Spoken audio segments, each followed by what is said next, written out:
जब हमने simple interactive mode जहाँ सिंपल -d ऑप्शन स्पेसिफाई की थी, तब हमारा पूरा पर्पस सॉल्व नहीं हुआ था। हम बाहर से इसको बैठ के एसेस नहीं कर पा रहे थे, इसलिए हम कमांड को मॉडिफाई कर रहे हैं। Docker container run -d -name web -p capital specify कर रहे हैं इंजन एक्सेल में। इससे क्या होगा कि ये जो बाय डिफ़ॉल्ट जो इंजन एक्स वेब सर्वर का कंटेनर का पोर्ट है 80, उसका एक रिलेशन हम ये कमांड बना देगी होस्ट पोर्ट के साथ, एक रैंडम पोर्ट ओपन कर देगी।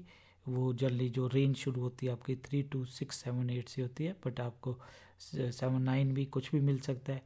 तो वो हम डॉकर कंटेनर LSA कमांड से पता लगेगा कि कौन से पोर्ट उसने एलोकेट किया है।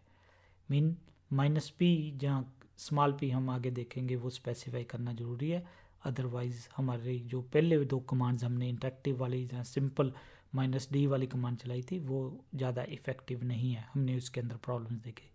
तो हमारी जो मिनिमम कमांड हमें रन करनी चाहिए किसी भी वेब सर्वर कंटेनर के लिए वो ये वाली होनी चाहिए। तो इस केस में हमारा जो हम कंटेनर क्रिएट कर रहे हैं वो इंजन एक्स अल्पाइन इमेज से कर रहे हैं।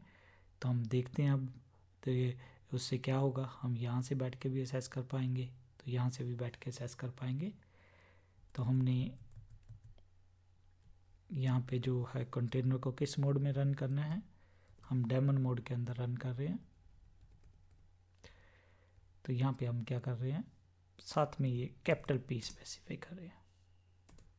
तो जैसे ही हम ये स्पेसिफाई करेंगे डॉकर कंटेनर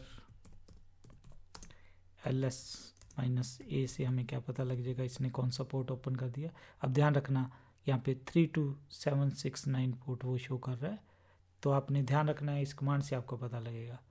और IP एड्रेस अगर हमने चेक करना है तो ये वाली कमांड से हम चेक कर सकते हैं कि उसको कौन सा एड्रेस मिला हुआ है, ये वाला। तो अगर हम अब कमांड चलाएंगे elinks --dump http local host 32769, ये ध्यान रखना है आपने। तो ये शो कर रहा है, इसकी जगह हम क्या स्पेसिफाई कर सकते थे, 192.168.142.140 ये भी हम स्पेसिफाई कर सकते हैं।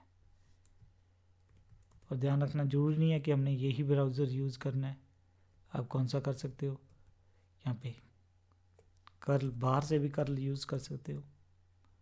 हमारे पास एक और ब्राउज़र है लाइनक्स, उसको भी यूज़ कर सकते हो।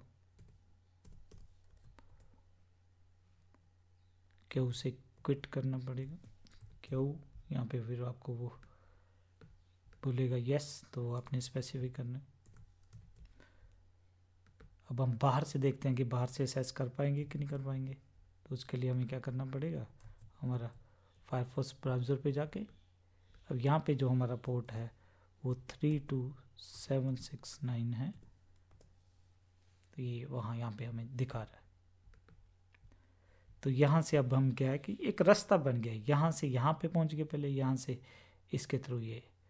तो ये नेटवर्किंग मीन जैसे हम कंटेनर की तरफ आते हैं, नेटवर्किंग VM और उससे वर्चुअल मशीन और उससे भी ज़्यादा कम्प्लेक्स हो जाती है, क्योंकि एक और लेयर ऐड हो जाती है आपकी। अगर सिंपल फिजिकल सिस्टम है तो पहुंचना आसान है, अगर VMs है तो यहाँ से यहाँ तक भी जाएगा ट्रैफिक, फिर कंटेनर अगर VM के अंदर रन कर रहा है तो फर्दर। तो ये थोड़ा सा हमने ध्यान रखना है। अब हम कंटेनर्स को हमने देख लेना है कि हमने रिमूव कर दिया कि नहीं कर दिया। रिमूव करने से तो हम कंटेनर्स को पहले कर्ल हमने चलाया नहीं था तो वो उसकी ज़रूरत नहीं है स्टॉप करने की, और हमने किस कंटेनर को रिमूव कर देना है। बट यहाँ पे हमारे पास एक दिक्कत है, व्हाट इज द प्रॉब्लम, कि ये रैंडम ओपन कर रहा है। तो हम देखेंगे कि इसको भी कैसे सॉल्व करना है।